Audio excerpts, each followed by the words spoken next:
꼭 필요한 법을 알기 쉽게 전해드리는 찾기 쉬운 생활법령 정보. 오늘도 많은 분들이 궁금해하는 법률 상식 전해드리겠습니다.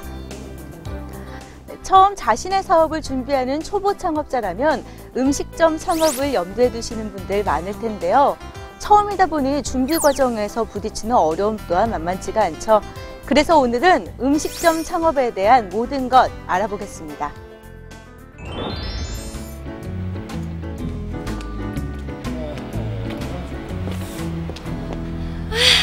드디어 우리 가게 생겼다. 그렇게 좋아? 당연하지. 1층은 음식점으로 바꾸고 2층엔 세주고 3층엔 자기랑 나랑 살면 되겠다. 아, 공사도 금방 끝난다 그랬으니까 얼른 간판도 신청해야겠다. 우리 가게 이름 아직 못 정했는데 뭘로 하지? 대박 감자탕 어때? 이름 때문에 장사 잘 될 것 같지 않아? 좋다, 대박! 우리 대박 기운 한번 받아볼까?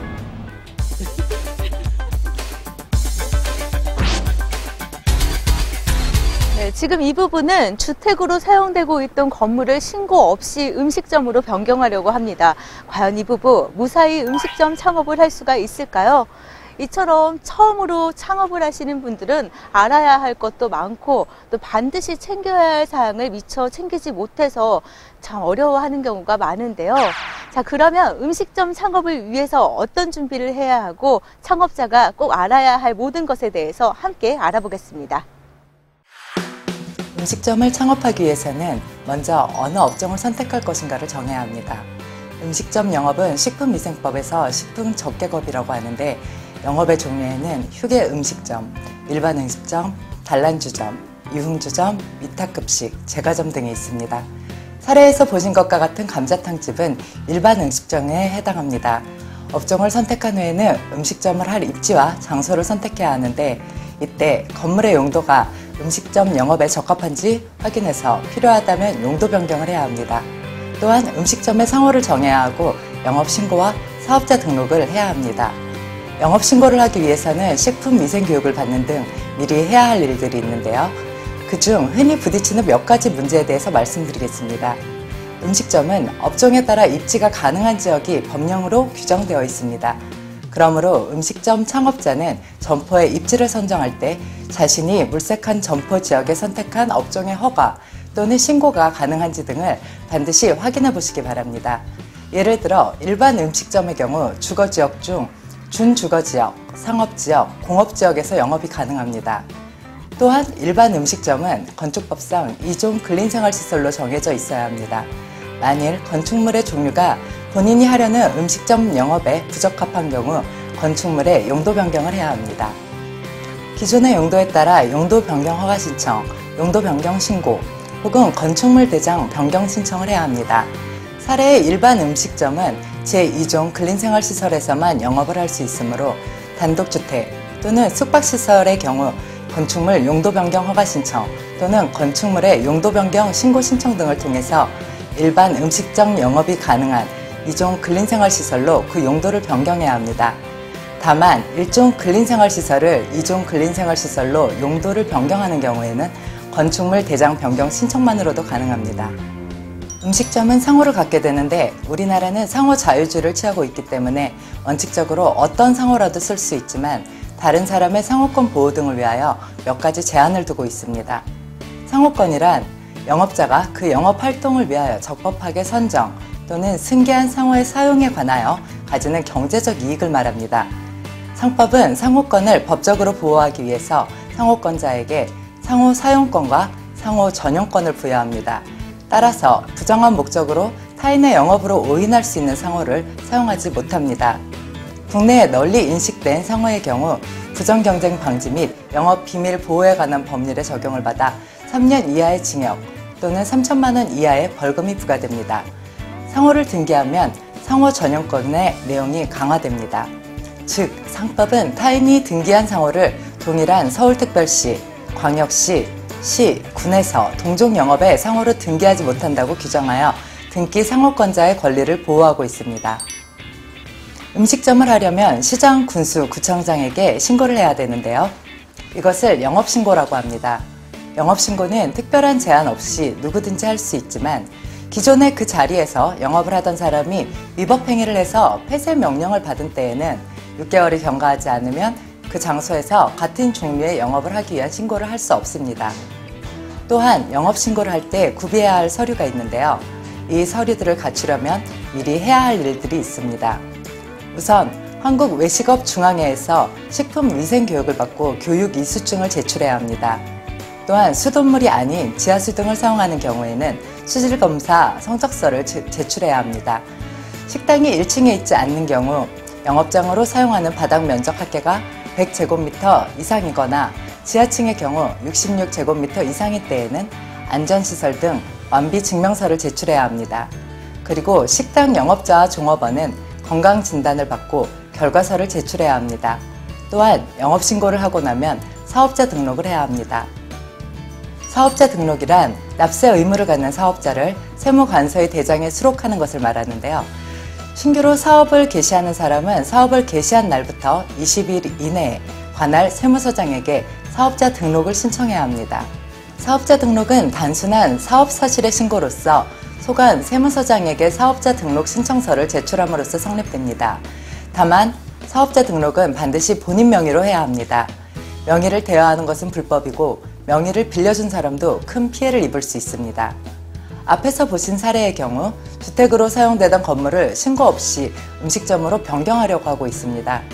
이 경우에는 일단 영업신고를 할 수 없습니다. 만일 영업신고를 하지 않고 음식점을 하면 식품위생법 위반으로 처벌을 받게 됩니다. 또한 행정청이 영업소 폐쇄 조치를 할 수 있습니다. 음식점 영업을 위한 첫 번째 준비사항은 업종을 선택하는 것인데요. 그 세부 영업의 종류는 영업 형태에 따라 6가지로 분류됩니다. 음식점이 입지 가능한 지역도 업종별로 차이가 있는데요. 휴게 음식점 및 제과점과 일반 음식점은 도시지역과 조례로 정한 관리지역에서 영업이 가능하며 단란주점 및 유흥주점은 상업지역에서 영업이 가능합니다. 음식점의 상호는 상인이 영업활동에 자신을 나타내는 명칭으로 구두 발음으로 문자 기록이 가능해야 합니다. 즉, 기호, 도와 도형 등은 상호가 될 수 없습니다. 음식점 영업자가 상호 사용에 대해 중대한 경제적 이익을 가지게 되는 것을 상호권이라고 하는데요. 상호권자에게는 자신의 상호를 타인의 방해를 받지 않고 사용할 수 있는 권리인 상호 사용권과 타인이 부정한 목적으로 자신의 상호를 사용할 경우 이를 배척할 수 있는 권리인 상호 전용권이 부여됩니다.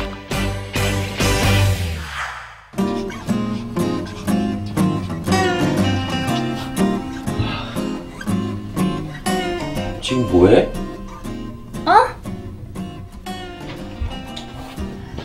우리 가게 메뉴 좀 생각해보려고. 아, 근데 이건 뭐야? 음식점 가면 고기 요리 옆에 원산지 표시돼 있잖아. 우린 좀 더 차별화를 두기 위해서 전 메뉴에 다 표시하려고. 좀 더 신뢰가 갈 것 같지 않아? 야, 그거 정말 굿 아이디어다. 계속해.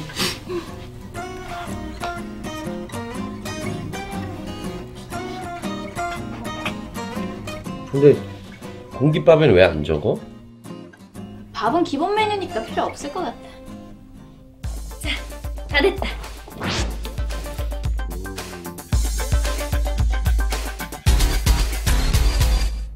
네, 음식점을 운영할 때 법령에 따라 지켜야 할 사항은 많습니다. 일반 음식점에서 판매할 수 없는 음식이 있는가 하면 지금 이 부부의 고민처럼 메뉴판의 원산지 표기조차도 법령에 따라서 정해지는데요. 이 외에도 꼭 지켜야 할 것은 무엇이고 지키지 않았을 경우에 어떠한 부당한 이익을 당하는지 지금부터 알아보겠습니다. 식품위생법은 영업의 위생적 관리 및 질서 유지와 국민 보건 위생의 증진을 위해 식당을 경영하는 영업자와 종업원이 지켜야 할 사항을 규정하고 있습니다. 자세한 사항은 식품위생법 시행규칙에 있는데요. 그중 중요한 내용을 설명드리면 먼저 위의 음식의 판매 금지 의무가 있습니다. 식당에서는 위의 식품을 판매하거나 판매할 목적으로 채취, 제조, 수입, 가공, 사용, 조립, 저장 또는 운반하거나 진열해서는 안 됩니다. 여기서 위의 음식이란 식품, 식품 첨가물, 기구 또는 용기, 포장에 존재하는 위험 요소로서 인체의 건강을 해하거나 해할 우려가 있는 음식물을 말합니다. 구체적으로 보면 썩었거나 상했거나 설익은 것으로서 인체의 건강을 해할 우려가 있는 것, 유독 유해 물질이 들어있거나 묻어있는 것, 병원 미생물에 의하여 오염되었거나 그 염려가 있어 인체의 건강을 해할 우려가 있는 것, 영업 허가를 받지 않았거나 신고하지 않은 사람이 제조 또는 가공한 것, 안전성 평가의 대상에 해당하는 수입이 금지된 것이거나 수입 신고를 해야 하는데도 신고하지 않고 수입한 것 등이 여기에 해당합니다. 위의 음식을 판매하면 7년 이하의 징역이나 1억 원 이하의 벌금형을 받거나 징역형과 벌금형을 모두 받을 수도 있습니다. 또한 쇠고기, 돼지고기, 닭고기를 판매할 때에는 그 원산지를 표시해야 하고 쌀과 배추김치도 원산지를 표시해야 합니다. 넙치, 조피볼락, 참돔, 미꾸라지, 뱀장어, 낙지 등의 수산물도 원산지를 표시해야 합니다. 이때 육류의 경우에는 축산물 판매업자가 발급한 육류의 원산지 등을 기재한 영수증 또는 거래 명세서 등 원산지 증명서류를 육류 매입일로부터 6개월 이상 보관해야 합니다.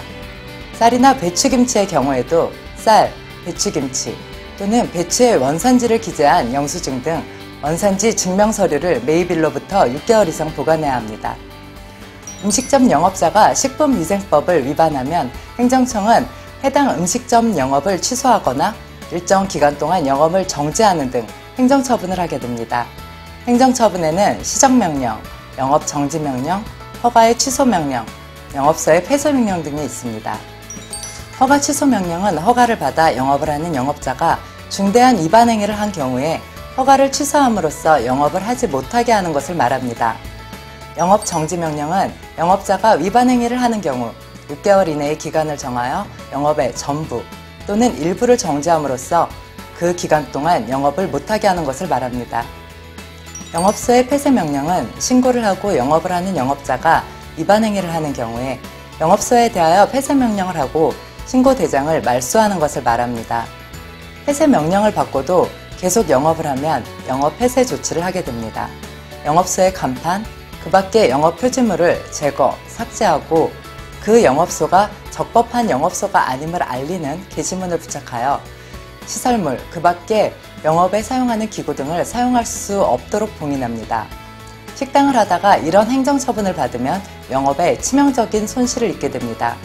만일 행정관청에서 잘못한 것이라거나 행정처분의 사유는 인정하지만 행정처분의 정도가 너무 가혹하다고 생각한다면 행정심판을 청구할 수 있습니다. 다만 행정심판 청구는 처분이 있으면 안 날로부터 90일 이내에 제기해야 하고 어떠한 사정으로 처분이 있었음을 알지 못하였더라도 처분이 있은 날로부터 180일 이내에 청구해야 합니다. 행정심판과 별도의 권익구제수단으로는 행정소송이 있습니다. 행정처분을 받은 음식점 영업자는 행정심판을 거치지 않고 곧바로 행정소송을 제기할 수도 있고 행정심판과 행정소송을 동시에 진행할 수도 있습니다. 영업자가 판매할 수 없는 위해식품이란 인체의 건강을 해하거나 해할 우려가 있는 음식물을 뜻하는데요. 위해식품의 예로는 썩었거나 상한 것, 유독물질이 함유된 것, 수입이 금지된 것 등이 있습니다. 식품 접객업소와 집단급식소에서는 생산자와 소비자 보호를 위해 음식점 원산지 표시제를 시행하고 있는데요. 농수산물을 취급하는 음식점은 영업장 면적에 관계없이 모든 음식에 대하여 원산지를 표시해야 합니다. 음식점 창업에 대한 이야기 자세하게 들어봤는데요. 어떻게 창업에 대해서 궁금해하시는 모든 분들께 도움이 되셨는지 모르겠습니다. 그럼 이번에는요, 거리에 나가서 음식점 창업에 대해서 시민들의 궁금한 점 들어봤습니다. 저렇게 보시면은 모원 음식점이라고 걸려있는데 저걸 어떻게 하면은 선정이 되는지 그게 궁금해요. 아들한테 음식점 물려줄 때 다시 신고를 해야 되나? 기존에 음식집을 운영하고 있는 상태인데 만약에 뭐 상호를 변경을 하든가 아니면 종목을 변경을 할 때 그것도 따로 신고를 해야 되는 건가요? 위생 등급 기준에 따라 위생 관리 상태 등이 우수한 일반 음식점은 식품의약품안전청장 또는 시장, 군수, 구청장으로부터 모범업소로 지정받을 수 있습니다. 모범업소로 지정되면 위생검사 면제, 융자 지원 등 각종 지원을 받게 됩니다. 모범업소의 지정 기준을 살펴보면 청결을 유지할 수 있는 환경을 갖추고 내구력이 있는 건물이어야 합니다. 또한 마시기에 적합한 물이 공급되고 배수가 잘 되어야 하며 주방은 공개되어야 하고 식기 등을 소독할 수 있는 설비가 있어야 합니다. 화장실에는 일회용 위생종이 또는 에어타월이 비치되어 있어야 하고 종업원은 청결한 위생복을 입고 있어야 합니다. 모범 음식점으로 지정받으려는 식당의 영업자는 모범업소 지정 및 운영 관리 지침에 정해진 모범 음식점 지정 신청서를 작성해서 해당 시장, 군수, 구청장에게 제출하면 됩니다. 식당을 하다가 어떤 이유로든 주인이 바뀌게 될 때 상업대와 같은 절차를 그대로 밟는 것은 불합리한 일입니다. 그런 경우에 영업자 지위 승계 신고를 하면 됩니다. 식당을 매매한 때의 양수인, 영업자가 사망해서 상속받은 때의 상속인 등이 여기에 해당합니다. 영업자의 지위를 승계한 사람은 1개월 이내에 식품의약품안전청장, 특별자치도지사, 시장, 군수 또는 구청장에게 신고해야 합니다. 1개월 이내에 신고하지 않으면 식품위생법에 따라 처벌을 받게 됩니다. 따라서 부모님이 운영하시던 음식점을 물려받게 되면 1개월 이내에 영업자 지위 승계 신고를 하셔야 합니다. 일반 음식점 영업을 위해 신고한 사항 중 영업자의 성명, 식당 상호, 소재지 등 중요한 사항을 변경하려고 하는 때에는 시장, 군수, 구청장에게 신고해야 합니다. 이때 신고사항 변경 신고서를 작성한 후 영업신고서를 첨부해서 신고관청에 제출하면 됩니다. 이러한 변경 신고를 하지 않으면 식품위생법에 따라 처벌을 받게 됩니다. 따라서 위의 질문과 같이 음식점을 운영하다가 상호를 바꾸고 싶은 경우에는 반드시 신고를 해야 합니다. 음식점 창업에 대해 보다 자세한 사항을 알고 싶으시다면 법제처 홈페이지에 찾기 쉬운 생활법령 정보를 참조하시길 바랍니다. 영업자의 지위를 승계해 창업한 사람은 1개월 이내에 식품안전청장, 특별자치도지사, 시장, 군수 또는 구청장에게 이를 신고해야 합니다. 만약 이를 어길 시 3년 이하의 징역 또는 3천만 원 이하의 벌금에 처하게 됩니다. 변경 허가 대상 업종인 단란주점 및 유흥업소의 경우 영업소재지를 변경하고자 할 때 시장, 군수, 구청장의 허가를 받아야 합니다. 반면 휴게 음식점과 일반 음식점을 비롯한 위탁급식과 제과점 영업자는 신고만 하면 영업소의 소재지와 명칭 등을 변경할 수 있습니다. 창업을 준비하시는 분들을 보면 새로운 희망과 꿈으로 가득한 분들이 많은데요. 작은 실수로 인해서 꿈도 잃고 오히려 큰 좌절을 하게 되는 일은 없어야겠죠. 그러기 위해서 무엇보다 필요한 것이 관련 법령을 잘 알고 지키는 일이 중요하지 않을까 하는 생각이 듭니다. 찾기 쉬운 생활법령 정보 오늘 준비한 내용 여기까지입니다. 다음 시간에 더 알찬 정보와 함께 찾아오겠습니다.